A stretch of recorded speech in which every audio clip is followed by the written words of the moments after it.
Das Migros-Label aus der Region für die Region wünscht gute Unterhaltung bei SRF bei den Leuten.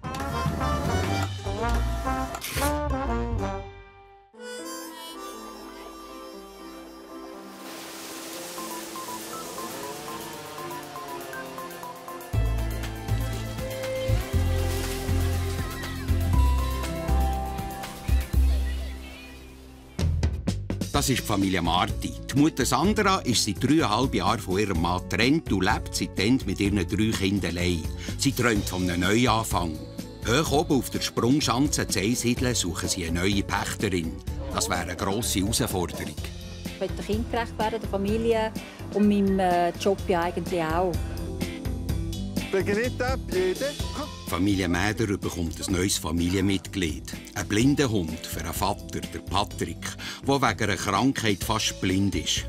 Am Anfang braucht es viel Zeit und Übung, bis sich Hund und Meister richtig verstehen. Und auch die Kinder müssen viel Geduld haben. Nachher dürfen sie dann schon spielen nach 2 Tagen. Die dürfen sie heute einmal streichen, aber spielen dürfen sie im Moment noch nicht.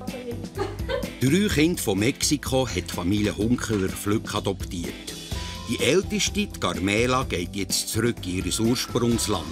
Sie macht ein Austauschjahr in Merida. Dort wartet ihre Gastfamilie auf sie.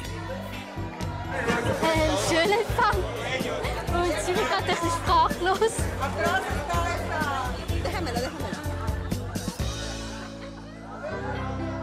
3 Familien, 3 Welten. Das ist SRF bei den Leuten Familiensache.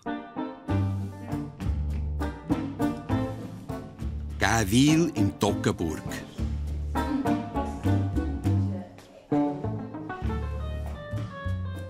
Am Morgen um 3:30 ist die ganze Familie schon versammelt. Nebst den beiden Schwestern Juri und Atalia hat dort Quansiri da übernachtet, die beste Freundin von der Carmela. Heute reist die 16-Jährige auf Mexiko. Also mir geht's gut, also ich kann es irgendwie noch nicht realisieren, dass ich gehe. Und ja, bis jetzt bin ich noch nicht nervös. Eventuell dann beim Flughafen, wenn ich alle mit verabschiede. Ja, mal schauen. Ich realisiere noch nicht wirklich, dass jetzt das so das letzte Mal ist, wo wir so als Familie zusammensitzen. Und vor allem, was halt jetzt speziell ist, dass man dann eigentlich in ein paar Stunden da jemand anders sitzt. Paulina, die dann kommt. Also es ist bei uns so übergangslos. Carmela geht und im Gegenzug bekommt die Familie für das Jahr eine neue Mitbewohnerin. Sie nehmen eine Austauschschülerin auf, Paulina. Auch sie kommt, das ist Zufall, von Mexiko. Ob sie aber wirklich heute ankommt, ist noch gerade nicht sicher. Also wir haben gestern Abend irgendwann um 9 Uhr erfahren, dass Paulina den Flug verpasst hat. So wie ich es mitbekommen habe, war sie zwar rechtzeitig auf dem Flughafen, aber die Airline hat sie nicht mitgenommen, wegen sogenannten Immigration Problems. Etwas mit ihrem Visum scheint nicht in Ordnung zu sein. Hoffentlich geht es der Carmela am Flughafen Zürich nicht gleich. Okay, sind wir bereit? Ja. Gut, also, gehen wir. Gut, ciao. Du kannst gleich an mir sitzen.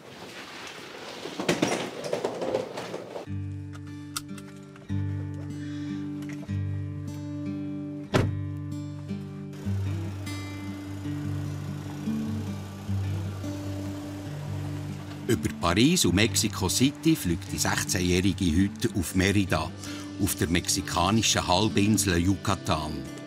Am Flughafen warten Grosseltern und ein freiwilliger Helfer von der Austauschorganisation. Hallo. Guten Morgen. Sali, ich bin Simon. Wer ist Carmela? Du, Sali, freut mich. Hoi. Schön, dass du da bist. Diana hat gemeint, mach ich einen fitten Eindruck. Sie hat nicht geschaut. Wir sind eine Viertelstunde spät, was ein bisschen blöd ist für mich. Ja. Weil ich habe noch 2 Gastschüler, die heute nach Schweden fliegen. Okay. Und ich muss schnell am 6, 5 Uhr die verabschieden, dass sie durch die Sicherheitskontrolle kommen. Und dann komme ich nachher wieder hier an. Also wir können in der Zwischenzeit einchecken, oder? Nein, ihr müsst warten, bis ich wieder zurück bin. Ich mache mit uns Check-in. Gut. Der Viktor ist aber zu kribbelig, um einfach warten und rumstehen.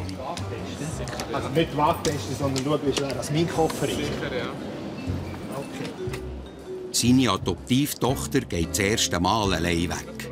Danke vielmals. Nein, ich will nur testen. Ich glaube, sobald die Eltern weg sind, ist sie selbstständig genug.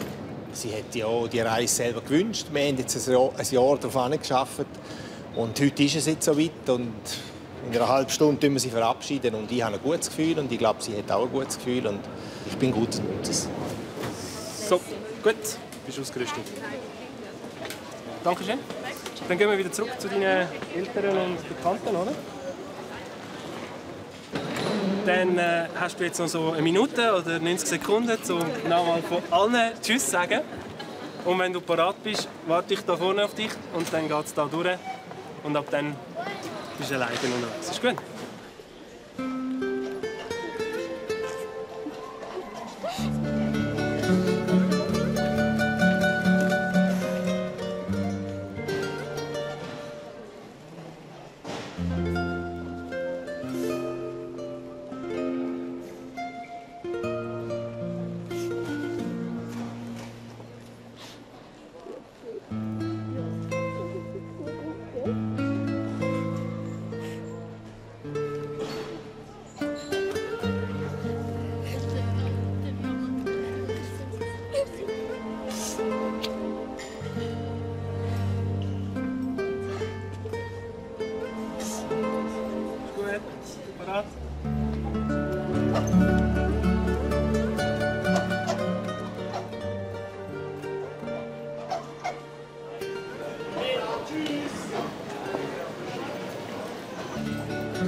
Ein kurzer Abschied für eine lange Zeit.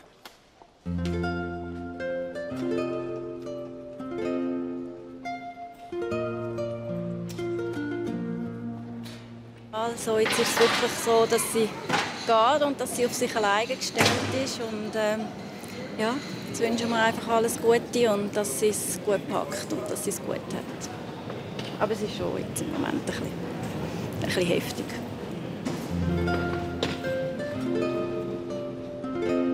Ja, auf der anderen Seite ist nicht ein Abschied für immer, aber es ist ein Abschied für 11 Monate. Und seit wir unsere Tochter haben wir natürlich noch nie einen Abschied für 11 Monate gehabt. Und ich glaube, es wird einem dann erst bewusst, wenn man halt jetzt mit dem Auto heimfahren und der Platz bleibt leer.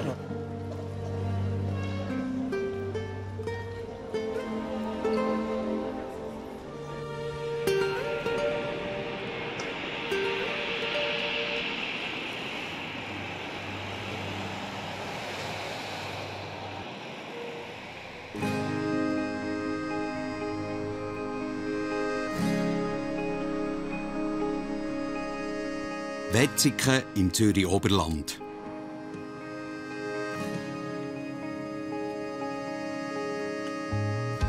Lang hat der Patrick Mäder auf diesen Tag gewartet.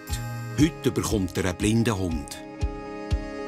Ja, es ist sicher eine Vorfreude, aber auch irgendwie ein gewisser Respekt, glaube ich. Weil ja, einfach der ganze Einführungslehrgang und ja, das Führen, ich glaube, das ist nicht einfach nur einen Hund bekommen und dann schaust, dass du Schlag kommst.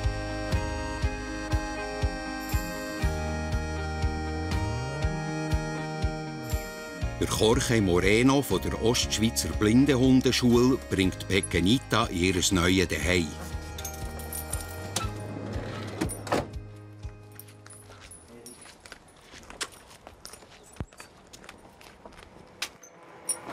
Guten Morgen. Guten Morgen.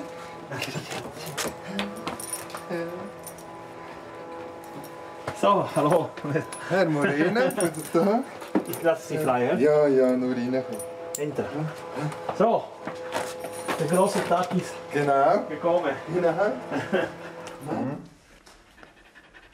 Schwarm. Die Familie ist ausgeflogen. Der Patrick und die Pequenita müssen sich zuerst einmal allein aneinander gewöhnen. Ja, jetzt der Platz. Danke mal. Wir freuen uns. Es ist eine riesige Herausforderung, oder? Wir kennen sie in dem Sinne nicht so. Aber wir freuen uns alle riesig. Also die Kinder haben kaum gehen heute Morgen. Ja, das kann ich mir vorstellen. Aber der Grosse hat gesagt, der Tag ist so lang. Ja, sie haben jetzt geplant. Sie haben eigentlich jeden Abend haben sie gesagt, noch so viel mal schlafen. Es freuen sich alle. Wie du weißt, dass Pequeñita, wir haben versucht, Pequeñita irgendwo anderes zu platzieren. Es hat nicht geklappt, aus verschiedenen Gründen. Also wir fangen mit dir von null wieder an. Das Wichtigste ist nämlich, dass der blinde Hund und sein Meister schnell ein eingespieltes Team werden. Sonst darf Pequeñita nicht beim Patrick und seiner Familie bleiben. Ja, da mache ich mir jetzt die Gedanken. Das Einzige, also eben, wie die Kinder halt reagieren, oder? Weil sie mich jetzt noch nicht ganz so streicheln. Das, denke ich, wird noch ein Problem werden. Wobei, dort finden wir den Rang dann schon irgendwie auch, glaub, mit dem Chorchen und so. Also. Bist du damit einverstanden? Ja. Okay, in dem Fall, wir unterschreiben jetzt diese Vereinbarung. Ja. Und damit wird es offiziell. Das ist ja super. Es ist ein rechter Vertrag, den der Patrick da unterschreibt. Super. Jawohl. Okay, das ist jetzt deine Kopie. Super, danke. Die Frau von Patrick, die Maria, fährt mit der Jolene auf Pfäffikei zu tanzen. Die Kinder zu den Hobbys chauffieren gehört zu ihrem Alltag. Ich fahre nur noch das Taxi. Ja. Dass ihr Leben einmal so aussehen würde, hat sie nie gedacht. Ich wollte ja früher nie die Autoprüfung machen, weil wir haben kein Auto daheim. Ich bin ohne Auto aufgewachsen. Aber davon brauchst du das eigentlich auch nicht wirklich. Ich bin dann nachher froh, dass ich sie gemacht habe, weil als ich den Paddock kennengelernt habe, hat er zwar noch Auto fahren können.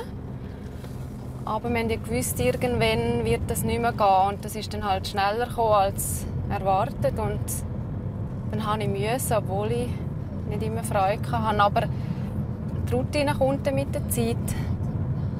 Und jetzt ist es eigentlich nicht mehr so ein Problem, muss ich sagen.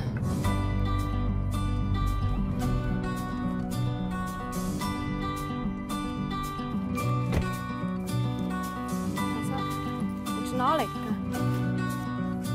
So.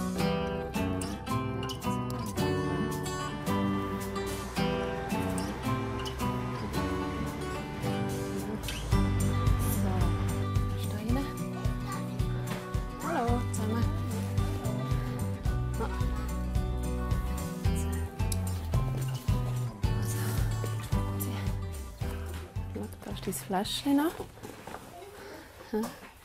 Gehen wir mal rein und schauen, ob sie schon da ist. Jolene spielt eigentlich am liebsten Hockey. Aber für das sie auch mal etwas mit Mädchen macht, geht sie einmal in der Woche ins Tanzen.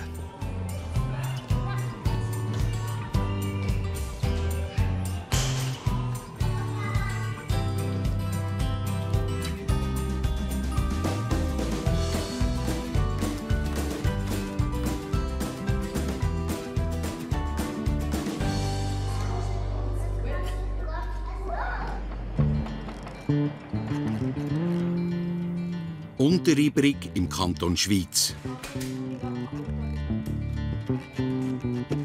Sandra Marti und ihre älteste Tochter Fiona haben heute beide frei.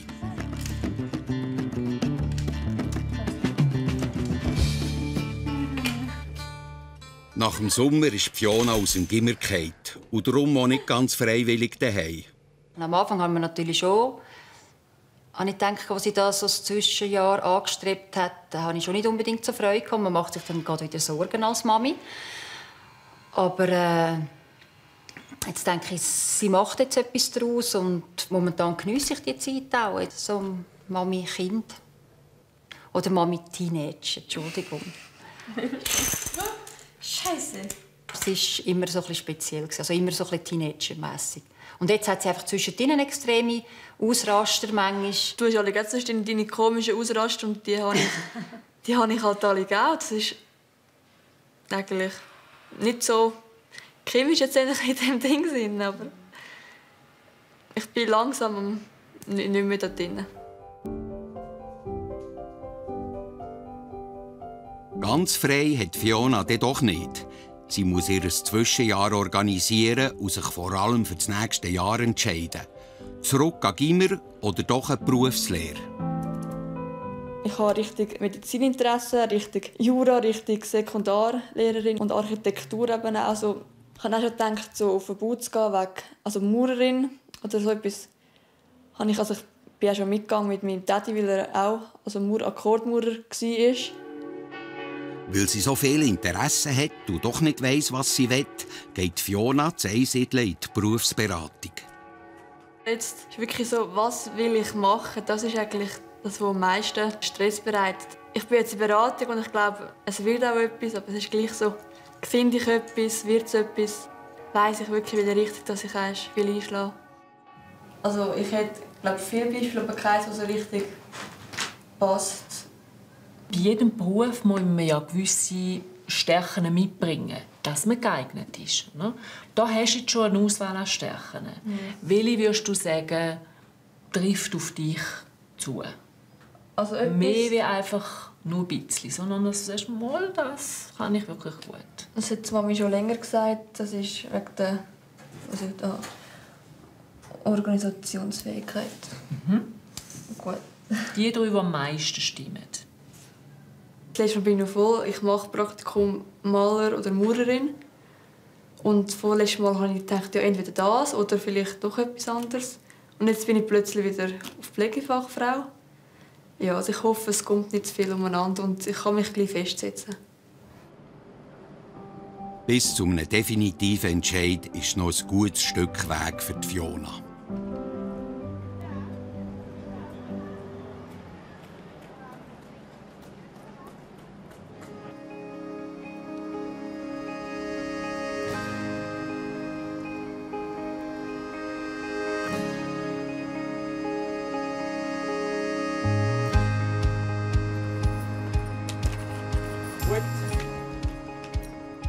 Jetzt kommt es aus, ob sich der Patrick und Pekanita verstehen.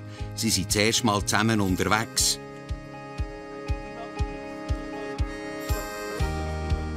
Und dann unter der Beobachtung von Jorge Moreno.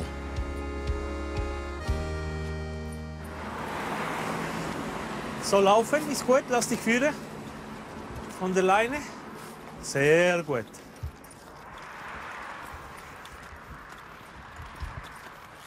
Locker diese linke Arm, du bist viel so verkrampft. Jawohl. Der Hund ist insofern wichtig, dass es natürlich beim Laufen eine Entspannung sollte geben, dass er halt dann eigentlich den Part übernimmt, schaut, dass du mit in Trottoir bist, dass du auf dem Trottoir bist, dass du nicht an die Tafel laufst. Da glaube ich schon, dass es eine Entspannung gibt, wenn sich das mal eingespielt hat. Sehr gut. Ja, ist auch nicht einfach. Bitte. Oh, Entschuldigung. Das macht nichts, das war nicht du. Schuld, die wollte eben zu dir. Pequeñita Set. Genau, und jetzt signalisieren und gehen. Passare. Gut. Merci. Merci. Daheim und im Wohnhaus von Mäders ist der Maria ihr Kosmetikstudio. Sie ist selbstständig und arbeitet etwa 50%.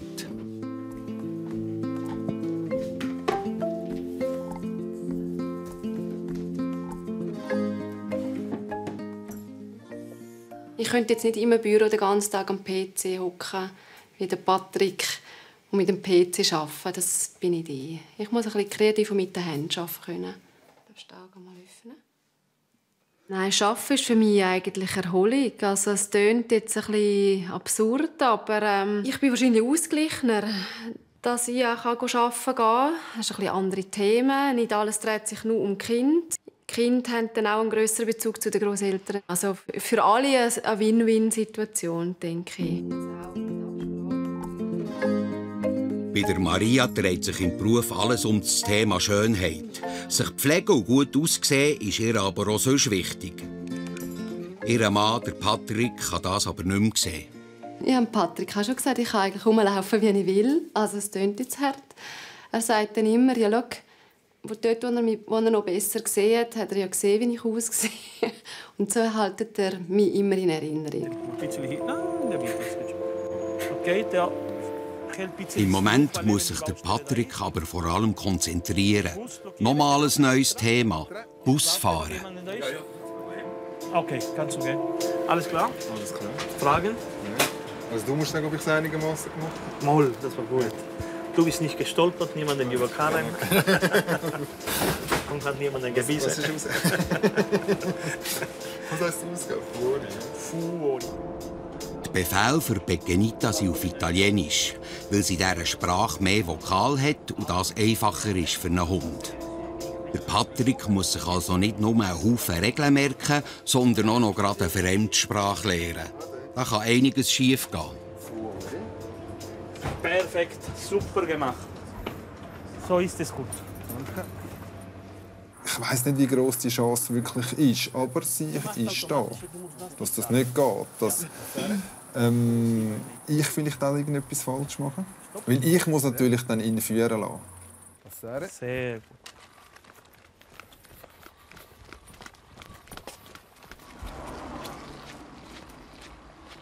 Es könnten sehr viele Probleme plötzlich auftauchen. Es kann schon passieren, dass trotz der Begeisterung, Motivation und Interesse von den beiden, dass vielleicht Pequenita in ein paar Tagen sich total unwohl hier fühlt, Heimweh bekommt und dann gibt es ein Loch. Das passiert auch immer wieder. Bis jetzt scheint aber alles recht harmonisch zu laufen. Wir haben uns vor allem jetzt ein bisschen aneinander gewöhnt, oder? Wirklich, dass er eine Beziehung zu mir oder sie zu mir kann aufbauen kann, oder? Dass dann eben das auch klappt, dass er die Stimme kennenlernen, dass die Kommandos dann auch besser gehen und so weiter. Also, sie muss sich ja an mich gewöhnen. Und Pequenita muss sich auch an die beiden Kinder gewöhnen. Die waren bei den Grosseltern und haben auf diesen Moment gelangt. Kannst du mir mit dazu machen? Schau mal. Was ist das für ein Sie ist so groß. Hi, Janik. Hi. Und der Grobi auch? Ja, und nachher. Ja, rufen zu dir. Pequenita, Piede. Nochmals. Piede. Pequenita. Pequenita, Piede. Pequenita liebt Kinder. Aber spielen darf sie als blinder Hund nicht so viel. Sie ist ja eigentlich zum Arbeiten da. Darum müssen die Kinder als erstes lernen, wie man den Hund ignoriert. Nicht laufen, einfach stehen und so machen. Kopf nach oben und den Hund nicht beachten. Gell, Kinder? Ja? Habt ihr schon verstanden, wie ich meine? Ja? Nachher dürfen sie dann schon spielen, nach 2 Tagen. Die dürfen sie heute auch mal streichen, aber spielen dürfen sie im Moment noch nicht. Ist das gut? Einfach Zeit geben. Weil sonst fängst du zu spielen und dann hört ihnen nicht mehr zu, was eure Papi sagt. Nicht beachten, genau, den Kopf hoch. Jawohl, und einfach nicht beachten, siehst du?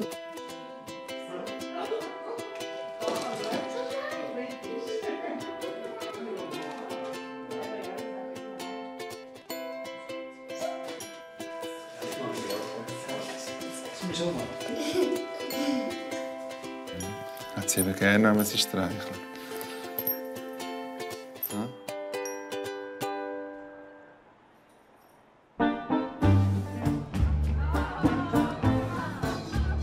Zurück am Flughafen Zürich. Die Carmela ist erst gerade abgeflogen und schon kommt Paulina, die Austauschschülerin von Mexiko, nach ihrem verpassten Flug doch noch in der Schweiz an. How was the flight? Was it good? Jetzt hat dafür die Familie Hunkeler Flück ihr Gastkind verpasst. Freiwillige Helfer von der Austauschorganisation übernehmen die Betreuung, bis sich der Victor und Denise durch den Feierabendverkehr gekämpft haben. She will be here in about 10 minutes. Is this okay? Okay, good. Willkommen. Grüezi miteinander, Natalina. ¿Qué tal? Hola, Paulina. ¿Todo bien? Hast du als Einzige den Flug verpasst? Okay. Endlich bist du da. Wir freuen uns. Camilla ist ja noch in der Luft im Moment, hängt irgendwo über dem Atlantik und schläft entweder oder schaut Fernsehen, so wie ich sie kenne. Und Das Letzte, was es dann jetzt einfach noch braucht, ist irgendeine Meldung, sie sind in Mexiko angekommen. Also es ist für mich jetzt gerade ein bisschen viel, ja, muss ich sagen. Ich bin froh, wenn jetzt heute Abend, wenn wir dann daheim sind und wir hoffen jetzt, es wird dann ein bisschen ruhiger. Aber es ist gut, aber es ist fast zu viel.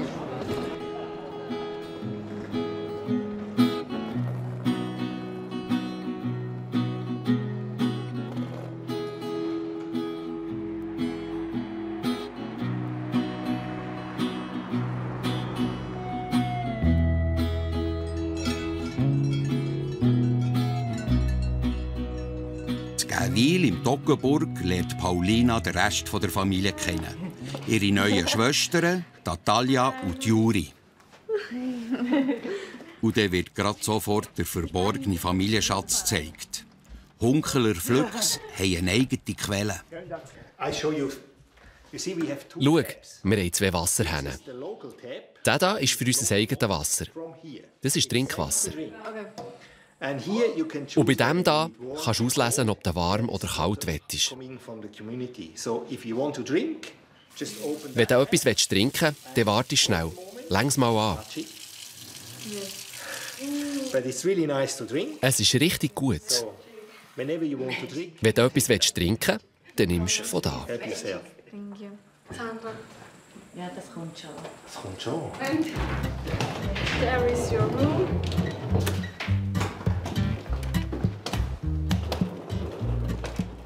Das ist das Zimmer von der Paulina im nächsten Jahr.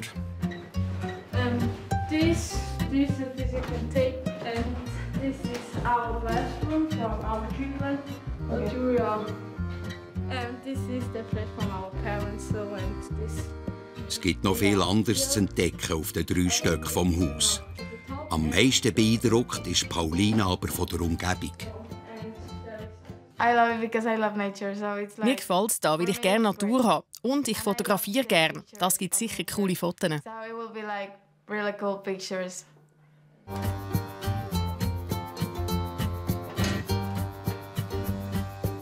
Nur ein paar Stunden nachdem Carmela die Familie verlassen hat, ist ihr Platz schon wieder besetzt. Also, ich realisiere es nicht gerade so krass, dass Carmela jetzt weg ist. Jetzt haben wir mit Paulina so schon da wieder so, als hätte sie eine ältere Schwester. Und, ja. Es ist jetzt zwar erst ein paar Stunden her, aber ich habe das Gefühl, es wird uns nicht schwerfallen sein, das Herz zu schliessen und mit ihr das Jahr zu verbringen und das Beste daraus zu machen. Das, glaube ich, das wird funktionieren. Zum Wohl. Salut. Salut. Cheers. Welcome home. Thank you. Nice to have you here. Really good.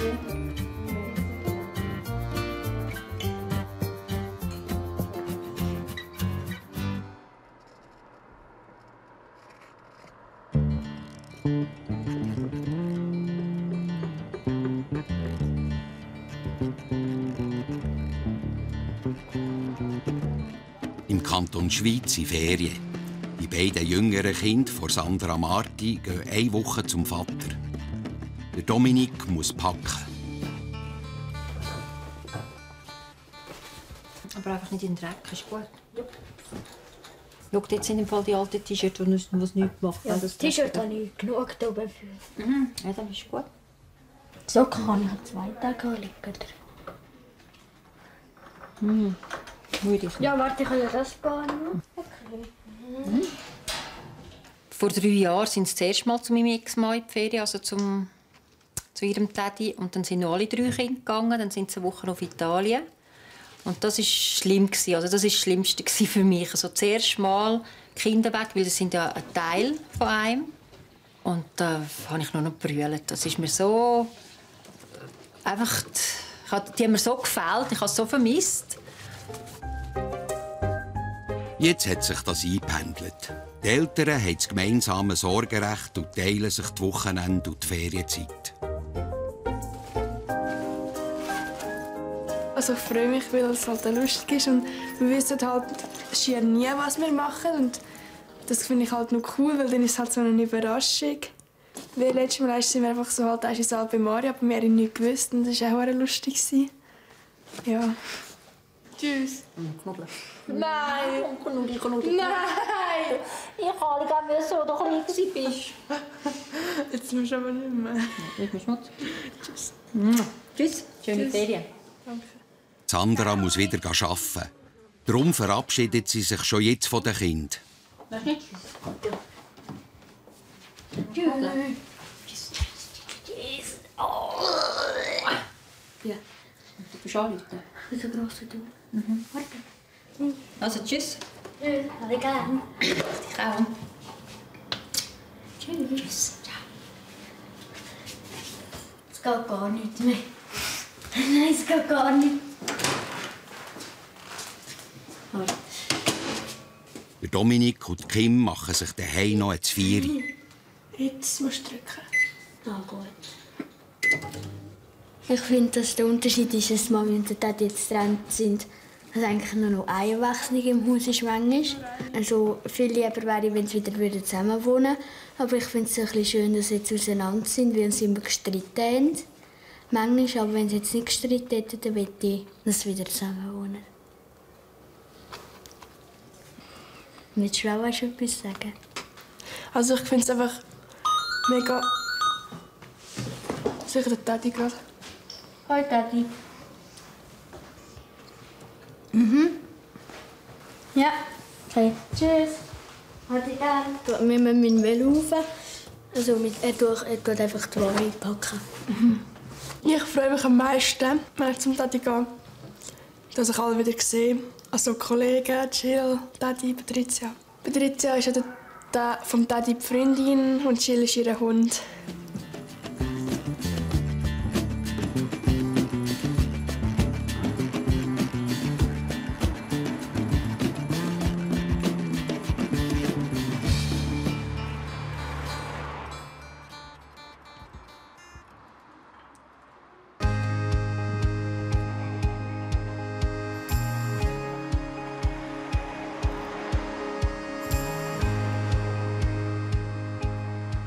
Patrick Mäder hat seinen blinden Hund Begenita seit 2 Wochen. Für ihn hat sich einiges verändert. In der Mittagspause geht er nicht mehr mit den Kollegen essen. Er muss mit dem Hund laufen. Und er ist noch immer am Üben, mit Befehl geben und mit sich vom Hund führen. So, jede. Hey! Bravo, set. Bravo, Rest. Dann kommen immer mehr rein. Immer noch, die meisten Fälle sind durch meine. Und das löst dann wahrscheinlich bei beiden ein bisschen Stress aus. Aber wir kommen immer besser zurecht. Ich weiss langsam, was sie meint. Und sie weiss langsam, was ich meine. Von dem her kommt es gut. Aber es ist immer noch nach wie vor. Wir sind in dieser Angewöhnungsphase. Wir haben es so weit gut. Auch die Heis klappt wirklich wunderbar. Sie wirken wie ein eingespieltes Team. In ein paar Monaten gibt es aber eine Prüfung, wo sie zusammen bestehen müssen, dass der Patrick den Hund behalten darf. Es ist einfach ein Lebewesen, das dir relativ schnell auch ans Herz wachsen tut. Und wenn du dann abgeben musst, das ist schon schwer, schon nach ein paar wenigen Tagen.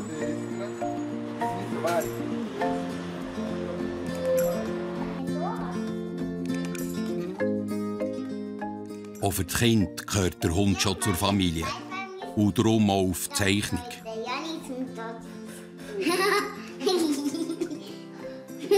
Wo bin ich? Du bist der und ist hier.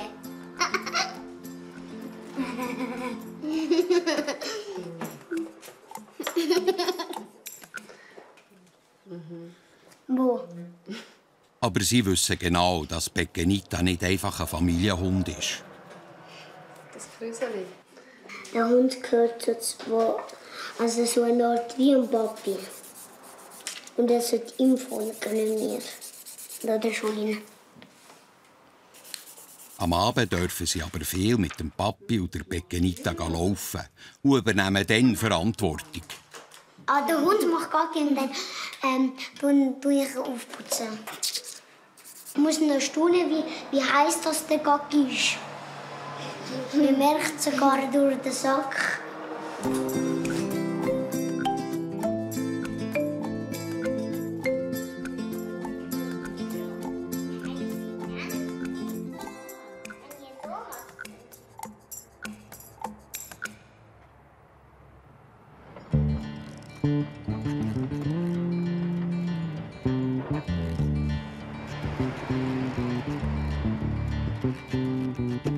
Sandra Marti hat sich vor 3,5 Jahren von ihrem Mann getrennt.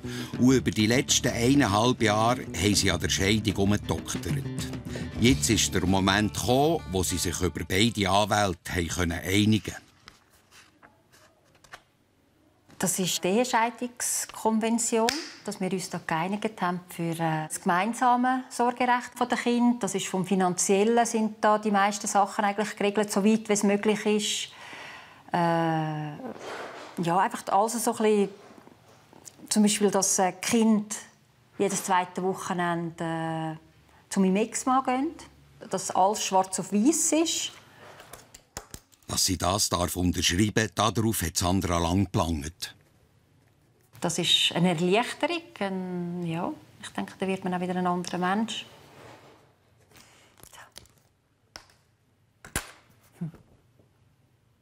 Man merkt sicher, dass die letzten paar Schritte sind vom Berg. Ja, das merkt man schon irgendwie, dass einem besser geht, besser kann schnaufen, besser, ja, einfach wieder lockerer ist. Ja, das merkt man. Dass, wenn es langsam das Ende ist oder langsam der Neuanfang kommt, sage ich einmal.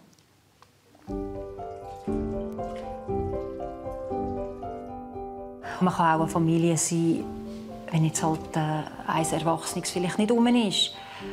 Und ich finde, wir haben jetzt zum Teil manchmal irgendwie harmonischer.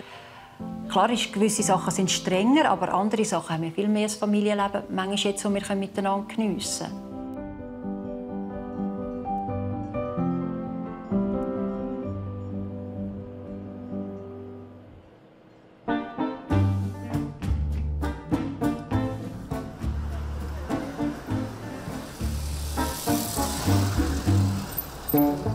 Mérida in Mexiko.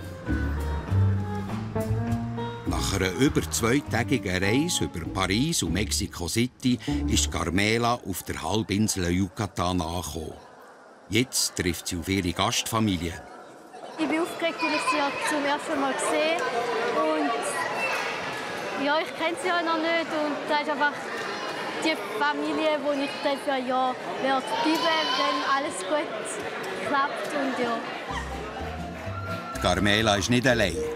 Beim Zwischenhalt in Mexico City sind noch 7 andere Gastschüler dazugekommen.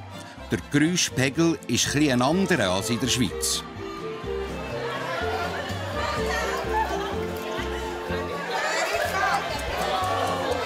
Bienvenida.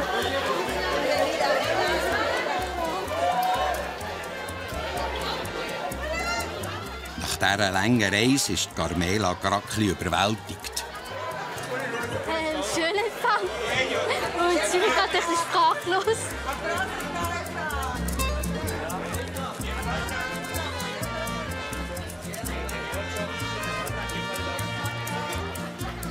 Die Familie nimmt zum ersten Mal eine Gastschülerin auf. Carmela hat wie daheim 2 Schwestern für das Jahr. Die Talita und die Mariana. Die Mutter Dalia schaut, dass Carmela so schnell wie möglich Spanisch lernt.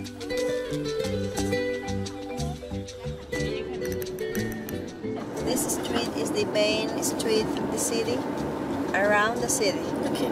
In Spanish is periférico. Can you repeat? Periférico. Periférico. Periférico. Ja. Ja, also ich verstehe halt schon ein paar Wörter. Aber ich spreche so lala. Und ja.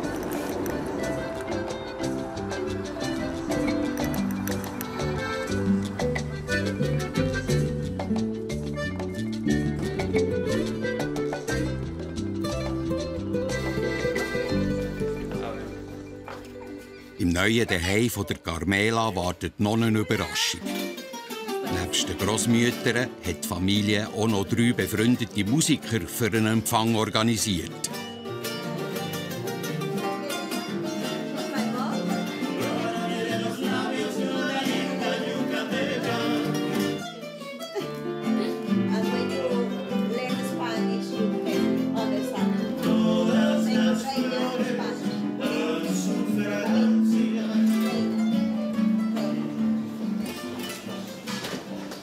Nur beim Zimmer muss Carmela in Zukunft Abstrich machen. Das muss sie sich mit ihrer älteren Gastschwester Mariana teilen. Du vas a poder poner tus cosas ahí. Y ahí hay cajones. ¿Las toallas? Das Zimmer teilen mit der Mariana wird sicher auch umstritten sein, weil ich ja jetzt ein eigenes Zimmer zu Hause habe. Aber es hat schon gehen. Ja, also ich habe auch schon das Zimmer geteilt mit meinen Geschwistern. Und das funktioniert schon. Das Essen hat der Lieferservice gebracht. Die neuen Gasteltern arbeiten viel und haben wenig Zeit für den Haushalt.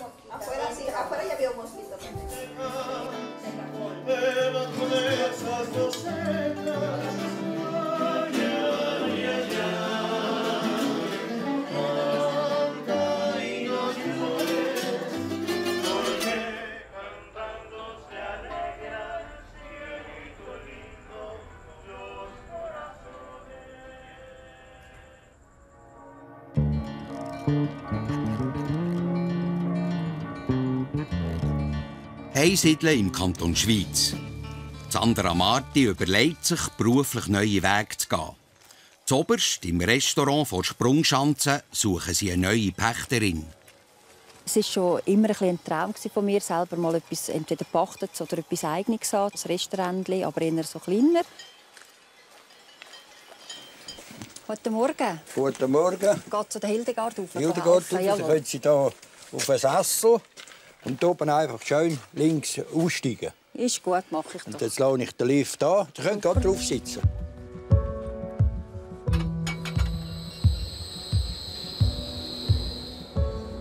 Arbeiten mit einem Sesseli-Lift. Schon mal nicht schlecht.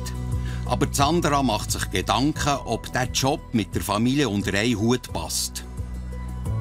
Meine Bedenken und die Herausforderung ist natürlich wie das Mittag oder die Wochenende, wo die Kinder natürlich frei haben oder die dann daheim sind, wo ich dann vielleicht auch nicht rum wäre. Es ist natürlich, weil wir auch nicht hier in Einsiedeln wohnen. Das sind natürlich alles Bedenken, die ich habe, wo ich jetzt zuerst einfach mir noch klar werden, ob ich das irgendwie organisieren und wie organisieren. Heute geht Sandra einfach mal schnuppern. Zoberst auf dem Schanzenturm. Hallo Hildegard. Hoi Sandra. Hallo. Hey Sandra, hoi. Hoi. Schön, dass du da bist. Ja, danke, dass ich dir helfen und reinschauen. Das Restaurant oben an der Sprungschanze wird für Privatanlässe gebucht.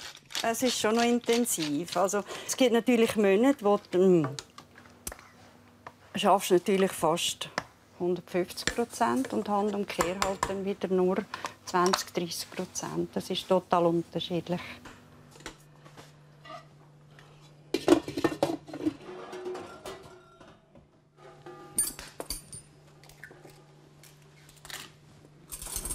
Ich habe einen Kollegen, der sagt mir immer Turmhex. Weil ich so hoch oben bin und auf dem Turm oben arbeite. Also mit Hexen habe ich gar kein Problem. Und Turmhex... Also wir können ja auch Rapunzel sagen. Rapunzel, genau. Machen wir Rapunzel, ist vielleicht ein bisschen sympathischer. Jetzt geht es langsam ans Eingemachte. Die ersten Gäste sind schon da. Klar bin ich ein bisschen nervös, ja. Es ist etwas Neues, es ist das erste Mal da. Es ist, ja, ich bin schon ein bisschen nervös.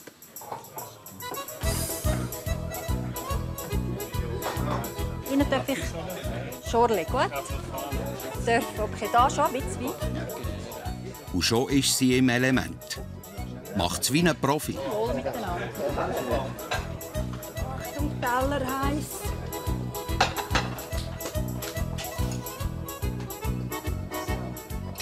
Ich denke, das ist ja beim Job bei der Metzger. Also es läuft immer etwas. Es ist eigentlich relativ hektisch, ja, sehr eigentlich.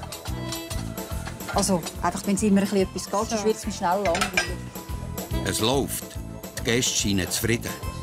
Sandra macht eine kurze Verschnaufpause und überlegt sich, ob sie den Sprung echt wagen soll, als Pächterin das Restaurant da oben zu übernehmen.